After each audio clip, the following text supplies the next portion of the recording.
Bonjour à toi cher spectateur, aujourd'hui parlons du film Fantastic Birthday ou A Girl Asleep, réalisé par Rosemary Meyers. L'histoire c'est celle de Greta qui est une jeune fille qui vient tout juste d'arriver dans un nouveau lycée et qui va un peu galérer à se faire sa place là-bas. Et en fait sa mère, pour lui filer un coup de main, va décider d'organiser une grande fête d'anniversaire pour ses 15 ans où elle va inviter tout le lycée. Et ça va pas forcément aider la petite remise en cause qu'est en train d'avoir Greta alors qu'elle s'apprête à avoir ses 15 ans.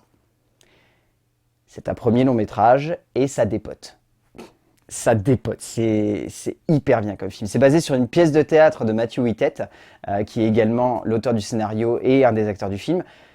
Ça dépote ce film, c'est une petite pépite de légèreté. Les fans de Wes Anderson vont jubiler en voyant ce long métrage parce que c'est extraordinaire, mais cette femme-là, elle est tombée amoureuse du cinéma de Wes Anderson. Dès le premier plan, on le voit, et c'est hyper singulier, résultat, parce qu'on se retrouve avec un vrai esprit de scénographie qui est très référencé, mais qui en même temps est original à côté. C'est pas parce qu'elle se référence à Wes Anderson qu'elle en oublie de créer une identité visuelle, Rosemary Meyers, mais c'est un petit moment de douceur, de fantaisie, de fantasmagorie, de conte. C'est presque un conte moderne, ce film, même si ça se passe dans les années 70, mais c'est jubilatoire comme œuvre, c'est vraiment une œuvre jubilatoire. Au niveau du scénario donc de Matthew Whitted, bon, c'est basé sur sa pièce de théâtre, donc on ressent le côté très théâtral par moment de l'écriture et notamment des dialogues, mais franchement, Matthew Whitted a vraiment réussi à composer de très jolis personnages parce que chacun des personnages est passionnant et ce qui est assez fantastique, c'est que Matthew Whitted, il arrive à placer chacun des personnages et à leur donner une identité par le biais d'un tout petit élément qui va distiller au niveau d'un dialogue, au niveau d'une confrontation qu'il va y avoir à un moment, ou d'un rapport que certains vont entretenir avec d'autres, ou d'un petit gimmick, ou d'une manière d'interagir avec le monde. Enfin, c'est génial en fait, mais il a réussi à matérialiser ce qui fait beaucoup de défauts à pas mal de longs métrages, c'est-à-dire créer un background sans avoir à être trop explicatif. Et c'est assez génial, mais par exemple, la première apparition de Greta, elle ne parle pas, c'est dans un seul cadre, et on arrive tout de suite à avoir quelque chose de très fort pour elle, et un attachement très profond uniquement avec la manière dont Matthew Whitted et Rosemary Meyers arrivent à placer l'ensemble au niveau de la mise en scène et au niveau de l'écriture. C'est-à-dire que c'est hyper simple comme film, c'est hyper déjanté, c'est hyper allumé, par moments ça va limite être déconcertant pour certains parce que ça a un style très particulier, mais franchement, c'est un beau film sur à la fois la perte d'innocence, de manière brutale, mais également derrière, ce qu'on a tendance à oublier, le gain de maturité et d'identité. C'est un film qui parle de ces deux étapes-là. La perte de l'innocence pour gagner l'identité et de la maturité, et surtout gagner de l'assurance. Parce que c'est un film qui parle d'une jeune femme qui n'a pas d'assurance et qui va en gagner au travers d'une petite histoire qui va lui permettre de grandir. Parce que le film est assez court et très franchement, sur sa longueur, à aucun moment on a la sensation que le film a des scènes en trop ou des bouts de cinéma qui seraient un petit peu superflus et qu'on pourrait retirer.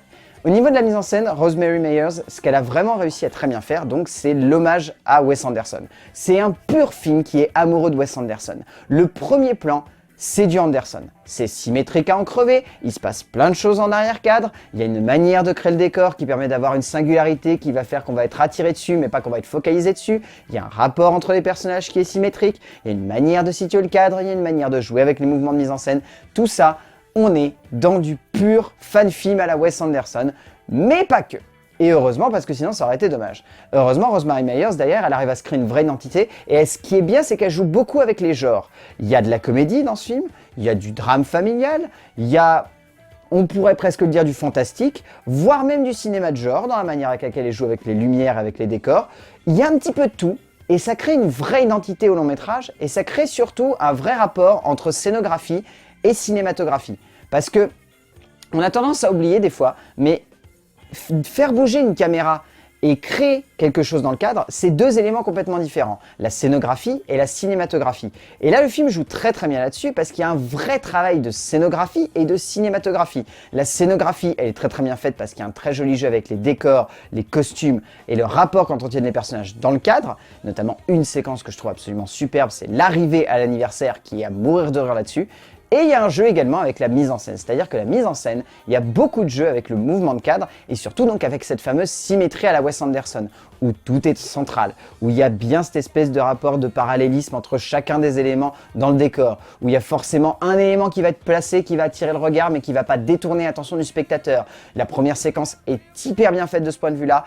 Il y a les deux personnages au premier plan, mais derrière, il se passe plein de choses. Et plein de choses qui font rire, ou qui font simplement détourner 2 secondes le regard du spectateur, mais qui lui font pas perdre le fil du dialogue qu'il y a au premier plan. C'est très très bien fait de ce point de vue-là. Il y a plein de séquences qui sont dans cet esprit-là. Enfin, c'est un très beau film de la part de Rosemary Meyers. Vraiment, c'est un très très beau film. Et au niveau du casting, elle a très très bien joué là-dessus. L'actrice principale, Brittany Whitmore, est une révélation en or. C'est une jeune fille qui a un visage angélique et qui a un jeu d'actrice d'une sincérité absolument fou. Du début à la fin du film, elle envoûte la caméra, elle la captive et on ne décroche pas notre regard de l'écran grâce à elle. Derrière, on retient aussi Harrison Feldman qui joue Elliot, qui est très très bon aussi, Eamon Farren et Matthew Whitted. Matthew Whitted qui joue Conrad, donc le père de Greta, qui est vraiment à mourir de rire. Il a un super personnage et il a une moustache années 70 qui dépote.